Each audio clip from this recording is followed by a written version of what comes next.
Hi everyone. Today we're going to talk about covalent bonds. So last time I was talking about ions and what they are and about ionic bonds in general, but there's more than one kind of bond that two atoms could have with one another. An ionic bond, which you'll know if you were paying attention in the last lecture, is between a metal and a non-metal generally, or an anion and a cation. But a covalent bond is completely different. So to start off, I just kind of want to explain what even is a covalent bond. So the definition of a covalent bond is a chemical link between two atoms or ions in which the electron pairs are shared between them. Now this is also known as a molecular bond, but 9.99999 out of 10 times I'm going to refer to it as a covalent bond.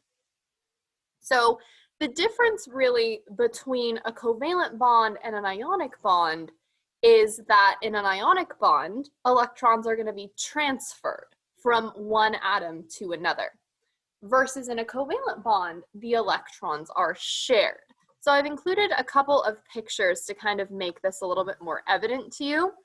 So this top picture up here, where you see this super uneven tug of war happening. If you were to just look at this plane and I were to ask you, all right, well, who's going to win the tug of war? You would say the people on the right, because there's a lot more power there pulling towards them than this one lone dude on the left. So obviously these people are going to win the tug of war. It's the same in a bond, an ionic bond, because you have one atom, say over here, that doesn't really have a lot of power to hold electrons, and you have another atom over there that incidentally does have a lot of power to pull electrons. So that is why sodium's extra electron gets transferred over to chlorine when they bond together, rather than being shared between them. But in a covalent bond situation, you actually have a much more even pull on electrons. So for example, a covalent bond example I could just give you right now is chlorine and chlorine. Now, it might make sense to you that chlorine has the same amount of ability to pull an electron towards it that another chlorine atom would have. So they're going to share that electron equally between them rather than it being transferred from one to the other. And just for your happiness and joy, because I found it funny as well, I included this little meme that I've seen around, and it says, the name's bond, ionic bond, taken, not shared. So honestly, you guys, this is one of the reasons that I even remember which one is which to begin with, because ionic bonds take electrons, they don't share them. So the next question that I'd like to answer is why? Why is it that in a covalent bond, electrons are shared, and an ionic bond, they're transferred? Why is that? And the short answer is because of the thing called electronegativity. Now, I've mentioned electronegativity before. I've gone over it very, very briefly, but if you don't remember what it is, that's okay, because I'm going to go over it again. Electronegativity is the ability of any particular atom to attract electrons. So it is going to increase the ability of atoms to attract electrons is going to increase to the right and up. So on the periodic table. So if you're going to the right on a period or in a row, the atoms on the right side of the periodic table have a greater ability to attract electrons than those on the left, and it's going to increase up a group. So the atoms that are on the top of the periodic table have a greater ability to attract electrons than the ones on the bottom. So the trend is that nonmetals, or anions, those negative ions, they have a relatively high ability to attract electrons, which means that when nonmetals bond to other nonmetals, they're going to share electrons or form a covalent bond. So that's our rule. Nonmetal bonding to nonmetal forms a covalent bond. So here's a nice visual representation of the electronegativity trend on the periodic table, because you find nonmetals over here. So I'm just kind of drawing in this staircase. Everything here is a nonmetal, but also hydrogen. Hydrogen is also a nonmetal. So I want to point out a couple of things to you real quick. One is that these numbers below the element symbols in this particular version of the periodic table represent their relative electronegativities.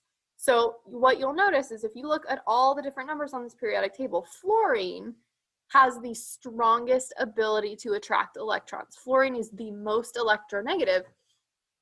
So this atom is going to have a lot of pull on electrons. So if fluorine were to bond with, say, lithium over here, fluorine would immediately steal lithium's extra electron, okay? But let's say that you had fluorine bonding to oxygen, these two. Those electronegativities are not so different. So what would happen is a sharing of the electrons between oxygen and fluorine if those two were to bond together. But you'll notice here the discrepancies between our metals, so anything over on this side of the periodic table, except of course for hydrogen, and the stuff over here is that any metal has a much lower ability to attract electrons than any nonmetal. And that's really why any metal-nonmetal bond is going to be an ionic with a stealing of electrons versus any non-metal is going to be a share. So I just wanted to make sure that everybody understood why that was happening. So another thing that I'd like to point out is that you can test bond strength effectively. If you have a table of electronegativities, you can absolutely test bond strength. You could find, like, let's say, let me go back for a second. Let's say that we were going to test the bond strength of our oxygen and fluorine bond. I wanted to know if it was going to be covalent or if it was going to be ionic, and I had no clue. Like, I didn't know just inherently what that was going to be. All I have to do is I take that 3.98 and I subtract our 3.44, which are these two numbers here. And whatever that difference is, in this case, what do we got? 0.54. If this difference, you guys, is less than 0.4, we have what's known as a pure covalent bond. If it is between 0.4 and 0.18, so this one that I just did is this category right here, we have what's known as a polar covalent bond. But if the difference between those two electronegativities is above 1.8, then we have an ionic bond. So in this case, between oxygen and fluorine, we found the difference was 0.54, and so that bond is going to be a polar covalent. So it's very simple to test. You just have to have a table of electronegativities in front of you.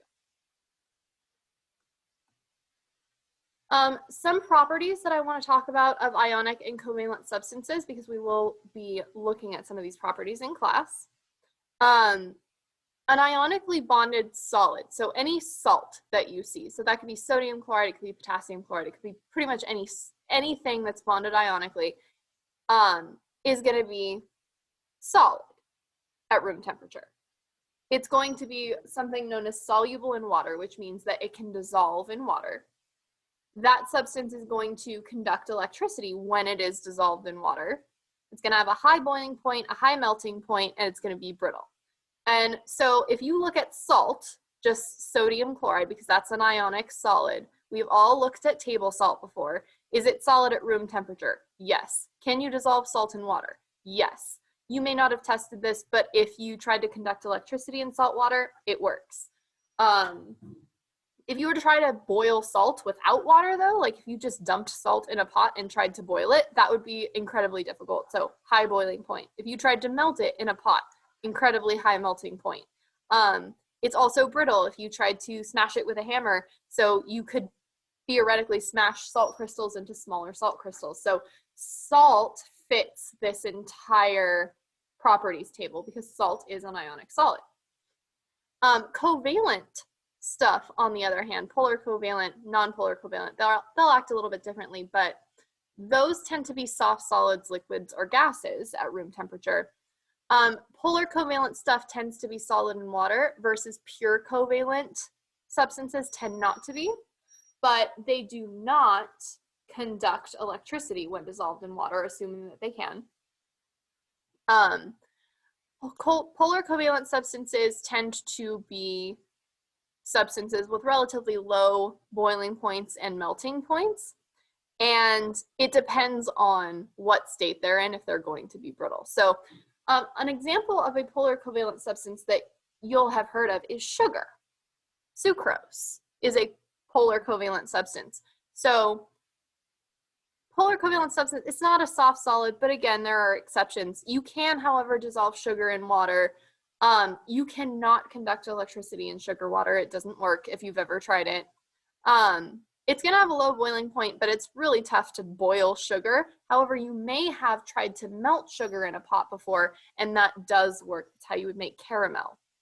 Sugar is in fact brittle, but again, it depends on what state it's in. Liquid sugar is not going to be brittle. So that basically was just to give you some examples of substances that you're familiar with. Okay.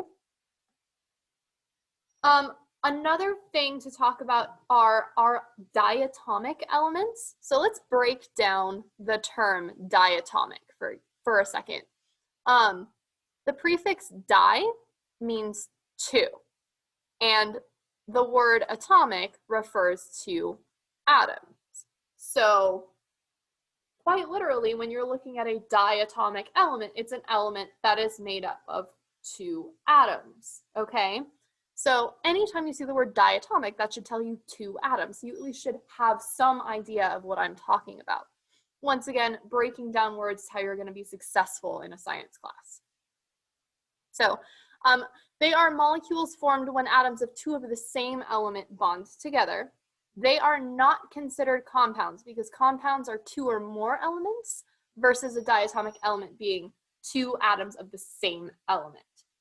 And when those things bond together, they achieve their noble gas configuration. So in the last lecture, I talked to you about bonding and why it happens and how all atoms are trying to achieve that full valence shell, that noble gas structure where they have 8 electrons in their outermost shell. So these elements, when bonded together, satisfy that noble gas envy that they have that gives them a full valence shell when they bond together with one another.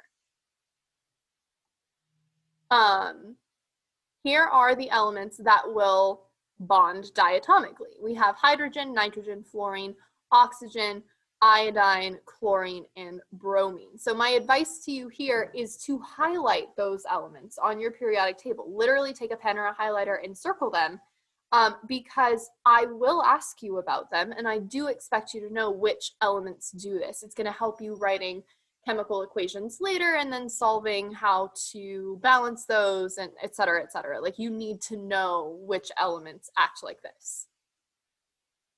An easy way to remember it, though, I personally am entertained by this particular mnemonic: have no fear of ice cold bears. And if you by yourself can think of a slightly different mnemonic that makes more sense to you, you can use whatever you want, assuming that it's school appropriate. But for us and our purposes, it is have no fear of ice cold bears, because we have hydrogen, nitrogen, fluorine, oxygen, iodine, chlorine, and bromine. And there's a fun little meme for you. So we have a couple of different types of covalent compounds. So compounds that are bonded covalently that I'm going to talk about.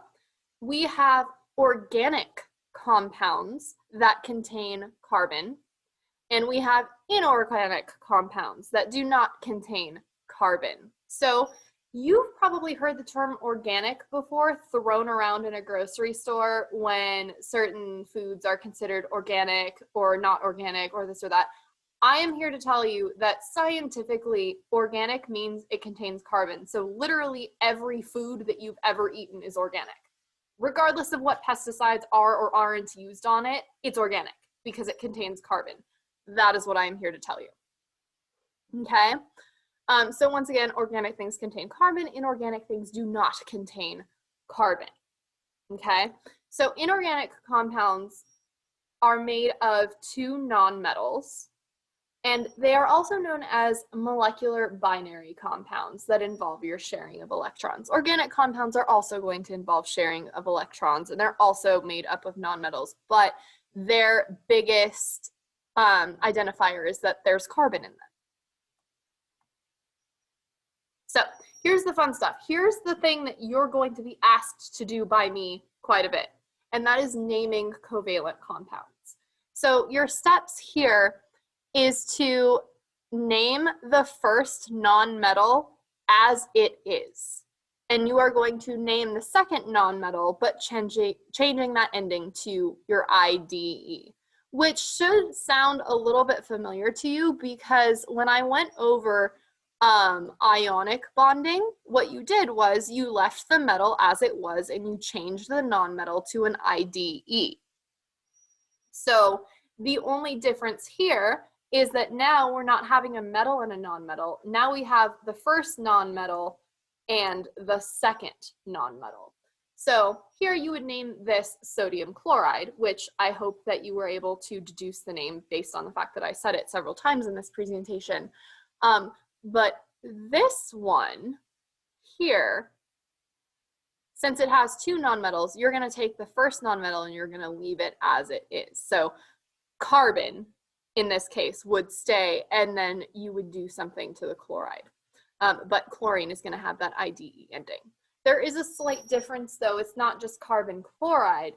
You actually have to address how many chlorines are in that particular molecule.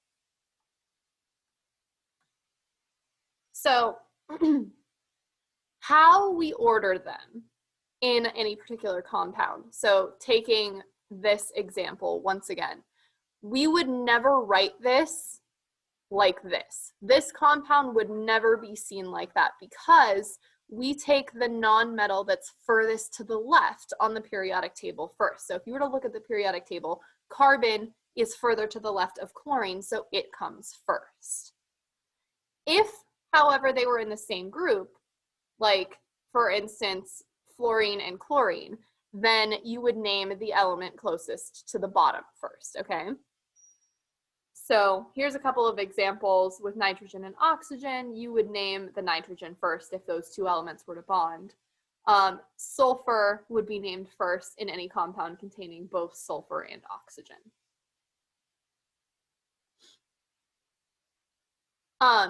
You also need a prefix on both of those elements, like I said, denoting how many are in that particular compound. So let's take this example once again. There are 1 carbon and 4 chlorines in this particular compound, and you know that because if there is an element symbol but no subscript, that's just 1, and then any subscript tells you how many.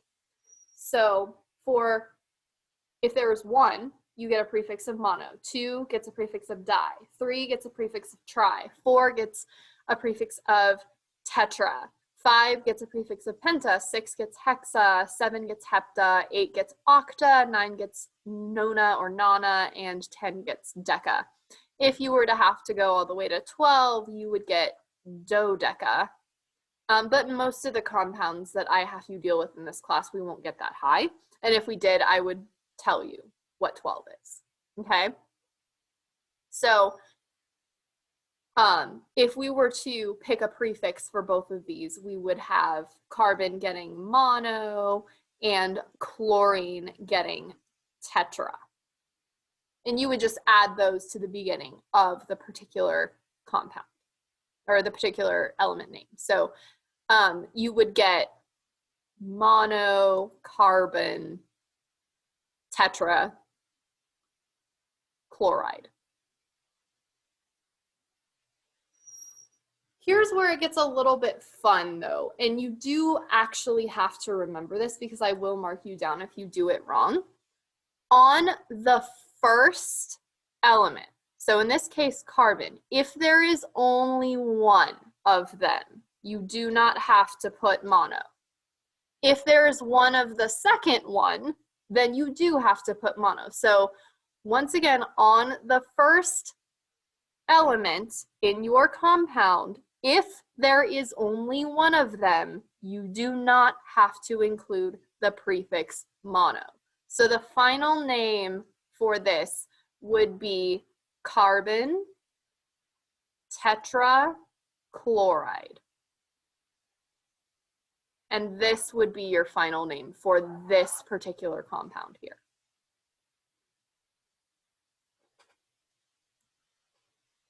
So here's a listing of all of our exceptions. Funny naming rules that you do have to pay attention to. You can't have an AO or an OO next to one another. You would drop the first vowel. So if you were to try to say heptaoxide, that's a little clunky to say, so we shorten that to heptoxide, okay? Pentaoxide would shorten to pentoxide. And as to the reason why this happens, because a scientist decided that heptaoxide was annoying to say, so they shortened it, and then they made it an actual part of the rules.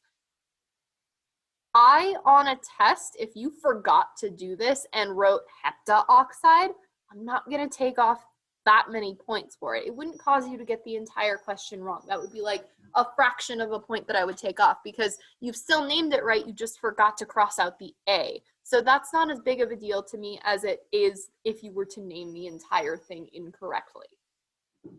And then once again, the rule that I just outlined on the previous page, you are not going to put mono on the first element in the compound if there is only one of them.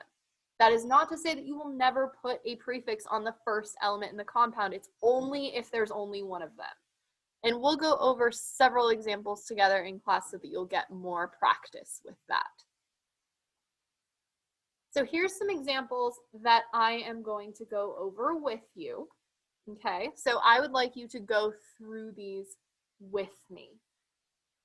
All right, so we're gonna have, in this particular compound, we have nitrogen and we have oxygen. If we look at our periodic table, nitrogen is going to come first, therefore nitrogen is written first in the compound. Oxygen comes second, therefore it is second. So if we remember our naming rules, nitrogen is going to keep its name. And then oxygen is going to have a couple of things done to it. Instead of writing oxygen, we're going to, first of all, write oxide, okay? And then our second element always needs a prefix. So since there's only one oxygen, we would give it the prefix monoxide. So just to kind of clarify why I did not write monooxide, again, you're going to drop off that first vowel because you can't have an AO or an OO.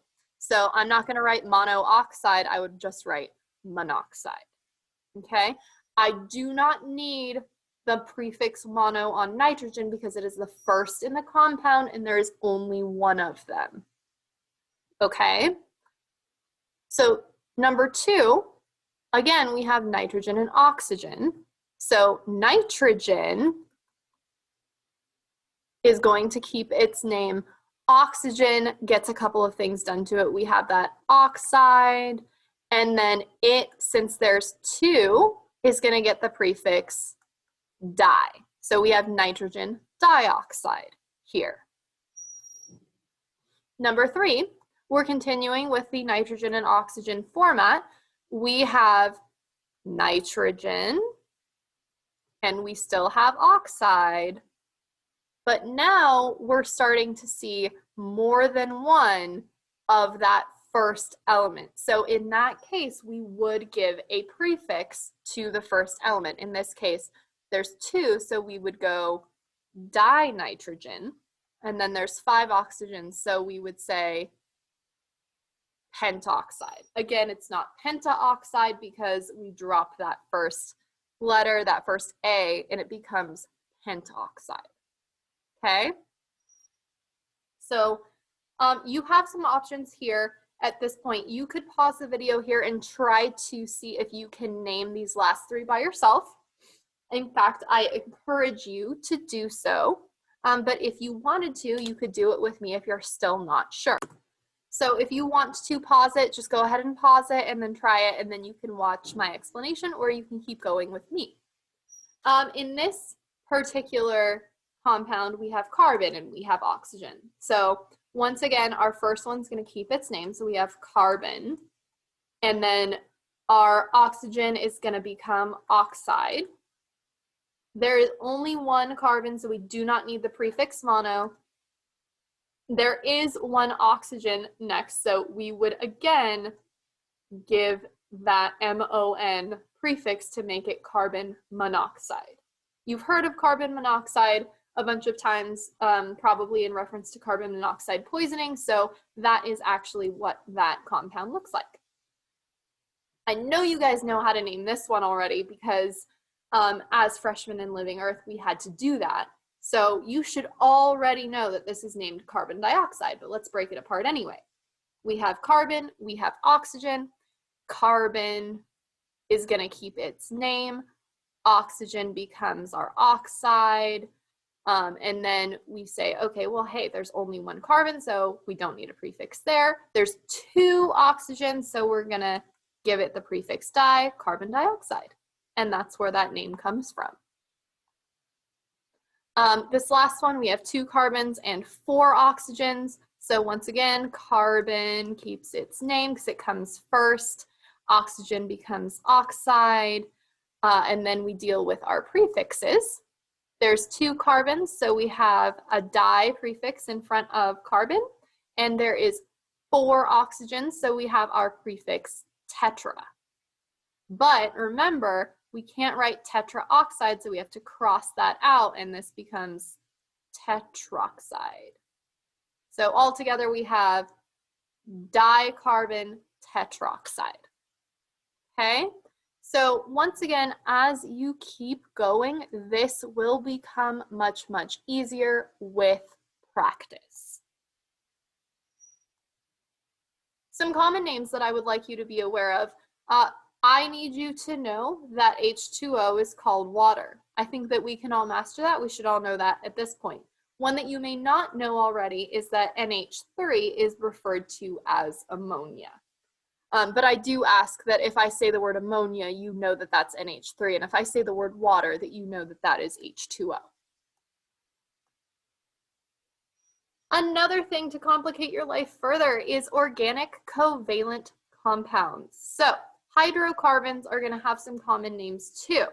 So I could name CH for carbon tetrahydride, but it's also known as methane. I could name C2H6 dicarbon hexahydride, but it's also named ethane. So these here, CH4 methane, C2H6 ethane, C3H8 propane, C4H10 butane, C5H12 pentane, C6H14 hexane, C7H16 heptane, C8H18 octane, C9H20 nonane or nonane, C10H22 decane. You should see a pattern here, but you probably won't notice it until you get to 5.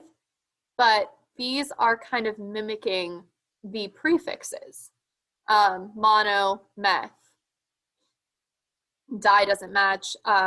Tri doesn't match. Tetra doesn't match. But penta, hexa, hepta, octa, nona, and deca, they all do match. So that could help you remember some of these compounds because we have 10 carbons, 9, 8, 7, 6, 5, etc.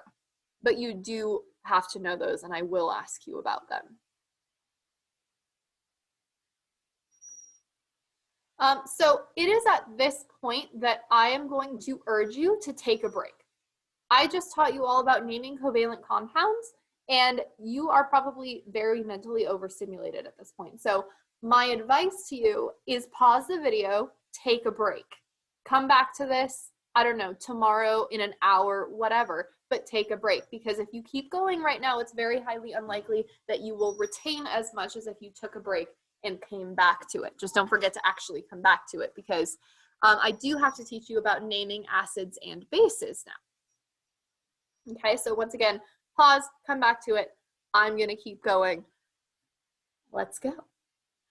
An acid or a base is a type of covalent compound. So you've all seen acids and bases before. You've all interacted with acids and bases before. You've ingested them. You've used them to clean your house, whatever. But you do need to know how to name them. So they are types of covalent compounds. An acid, if you see that, is going to contain or start with a hydrogen. It could be a hydrogen with an element or a hydrogen with a polyatomic ion. Examples of acids that are popular include HCl, H2S, H3PO4. All of those are acids, and they're indicative because they all start with some amount of hydrogen in them. Most of the acids you will ever see have hydrogens in them, just kind of alone like that, put on the front of a compound. Not all of them, there are exceptions to that, but a lot of times when you see acids, they're going to start with a hydrogen just like that, okay? Bases, on the other hand, 9 times out of 10, when you see them, they are going to end with a hydroxide. If you recall from the polyatomic ion speech that I did in the ionic lecture, a polyatomic ion, one of them is hydroxide, which is just an oxygen bonded to a hydrogen, and bases end with them. So we have our calcium hydroxide here and our lithium hydroxide there. Yes, these also contain hydrogen, but you'll see they have OHs instead of just a plain H. Once again, there are definitely exceptions to this, but a lot of times you're going to see this, and that is going to indicate to you that you are dealing with a base. So when you name acids, if you're naming a hydrogen with a monoatomic anion, monoatomic, so once again, I'm going to break this down. Hydrogen with a monoatomic, so that's one atom anion. You are going to write the word hydro to represent hydrogen. Then you are going to name the anion. You're going to remove that IDE ending that it would have had in a covalent compound, and you're going to replace that with an IC ending. And then you're going to write the word acid. So let's try an example.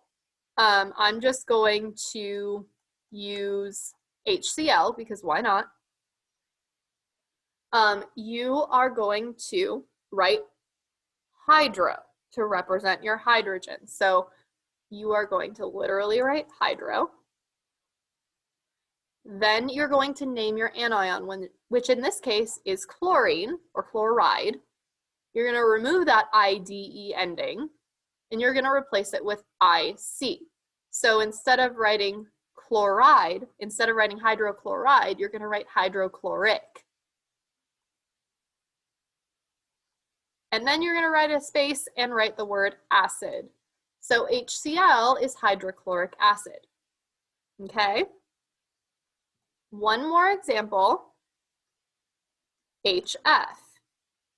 Once again, we have a hydrogen and we have fluorine or fluoride. Okay?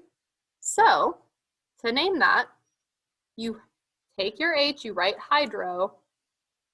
Instead of writing fluoride, you write fluoric. And then you write acid, hydrofluoric acid. Okay?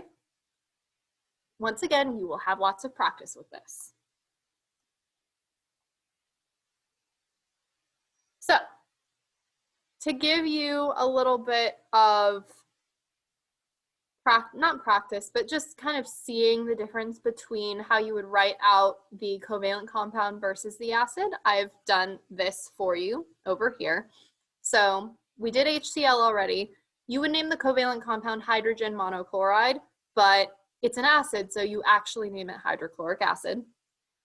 In this case, we have dihydrogen monosulfide, H2S, but it's an acid, so to represent your hydrogen, you have hydro and then sulfuric acid. HF we just again did together, it becomes hydrofluoric acid.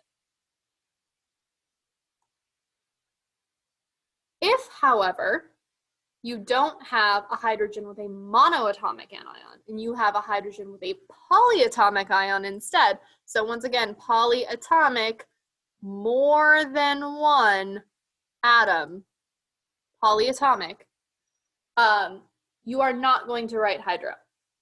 You are literally just going to put a suffix on the end and then write acid, okay? So it's a little bit easier actually with polyatomic ions. You don't have to put a prefix and then change the suffix and do whatever. You just have to change the suffix on your polyatomic ion from, if it ends in ATE, you're going to write ic. If it ends in ITE, you're going to write OUS, and then you're going to write acid after it.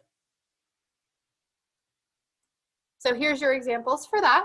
If we are starting with H2SO4, that would normally be written dihydrogen sulfate in two parts because we have our two H's, we have our sulfate, but you don't even need to address the hydrogen in this one. We have that polyatomic ion, so instead of sulfate, you're going to write sulfuric acid. Okay? With HNO2, instead of hydrogen nitrate, you have your, this nitrite, you're going to cut off the end of it, and you're just going to write nitrous acid. H3PO4, so similar to this one, but we have phosphate instead of sulfate. Your covalent compound would be written trihydrogen phosphate, but again, you don't even need to address the hydrogen anymore because we're dealing with phosphate. This is going to become phosphoric acid because that ATE is going to become the IC.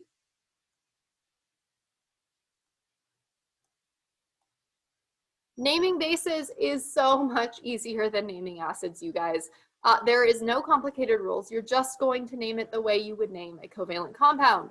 So in this case, we have calcium, or sorry, an ionic compound. In this case, we have calcium and we have hydroxide, so we're going to name it calcium hydroxide. Shocking. Reminders though, you're going to want to be careful and cross your charges. If the thing says hydro, that's going to be hydrogen and an element. If there is no hydro, you have hydrogen and a polyatomic ion. If it ends with hydroxide, it's a base. Okay? So here's some examples for you. Lithium hydroxide, LaOH. Hydronitric acid, H3N. Sulfurous acid, H2SO3. With this one specifically, I want to draw your attention though.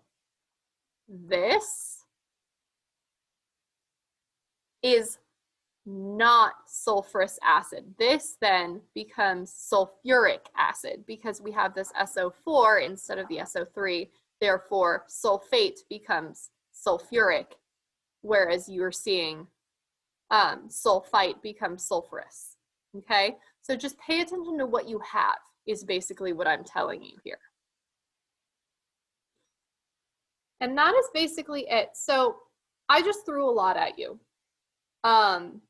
I don't expect everyone to be like, yeah, Miss Seiler, I've got this. I can totally do this on command right now. What I do expect is you to be willing to practice it with me, because this, even, I wouldn't say more than the math skills, but at least to the same amount as the math skills, this is going to follow you. Because when I ask you to write chemical formulas and I ask you to balance them and I ask you to do calculations with them, if you don't know how to name and write formulas from something's name, or to go the opposite way and just basically identify what you have, you're not going to write your chemical formulas right, you're not going to balance them right, you're not going to do your calculations with them. So you need to understand how to do this. So if you have no idea after this notes lecture what you're going to do, and when we practice it in class, you have no idea what you're doing, you need to come to me in office hours, because There is no other way you're going to get it than just practicing it. So once again, office hours is the place for you if you're struggling or think you're going to struggle with this. But other than that, I hope this was illuminating for you. Have a nice day.